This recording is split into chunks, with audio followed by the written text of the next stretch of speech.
Ujian, jika bukan sekadar ujian, manusia tidak akan belajar dari kejatuhannya. Manusia tidak akan faham bagaimana caranya untuk bangkit berdiri di atas kakinya sendiri. Nukilan kata Idin Ramli. Dengan lafaz Bismillahirrahmanirrahim, pembuka bicara. Assalamualaikum warahmatullahi wabarakatuh. Salam sejahtera dan salam Malaysia Madani. Bak kata pepatah, tak kenal maka tak cinta. Jadi izinkan saya perkenalkan diri.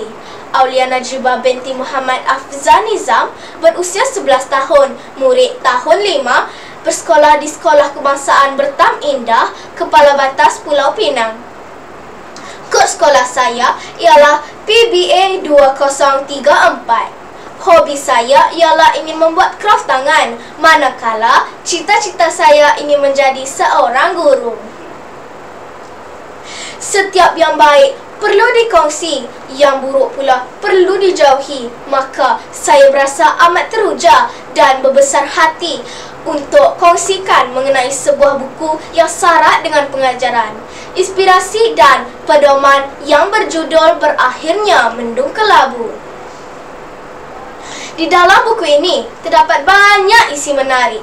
Ayuh kita dengarkan. Sebelum saya mengulas dengan lebih lanjut tentang buku ini, mari saya perkenalkan gerangan penulis. Buku ini merupakan buku karya motivasi yang ditulis oleh Muhammad Idin bin Ramli atau nama komersialnya Idin Ramli. Bertugas sebagai penulis, pempengaruh, penceramah motivasi, pendakwa media sosial dan usahawan berjaya. Berasal dari negeri Selangor, berjaya menamatkan pengajian di dalam bidang pengurusan zakat dan wakaf di Kolej Profesional Baitul Mal Kuala Lumpur. Buku ini diterbitkan oleh Nasihat Holding Sendirian Berhad pada tahun 2022. Buku yang mempunyai 281 halaman bercetak ini memberi inspirasi kepada para pembaca dan dijual di pasaran dengan harga RM30. Buku ini terbahagi kepada dua bahagian. Bahagian pertama mengandungi kata-kata yang disusun oleh penulis bertujuan untuk memujuk dan memberi inspirasi kepada para pembaca. Bahagian kedua pula merupakan cerpen kisah benar yang dilalui oleh penulis bagi menghasilkan karya pertamanya yang bertajuk Hati ke Hati. Pastinya terdapat pelbagai onar dan duri yang ditempuhnya sehinggalah beliau berjaya mengukir nama sebagai penulis buku yang terkenal dan berjaya.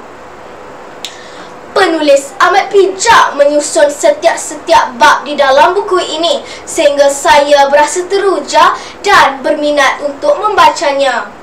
Bab 7 dalam buku ini amat menarik untuk saya. Untuk mengubah dunia, anda perlu bermula dengan mengubah diri anda terlebih dahulu. Demikian kata Idin Ramli di dalam buku ini. Kata-kata ini memberi semangat dan kekuatan kepada diri saya.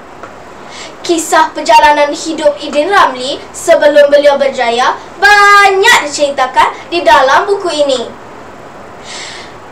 Pelbagai bidang pekerjaan telah pun beliau ceburi dari tingkat bawah hinggalah ke alam perniagaan. Semuanya tidak menjadi dan mencari jalan buntu.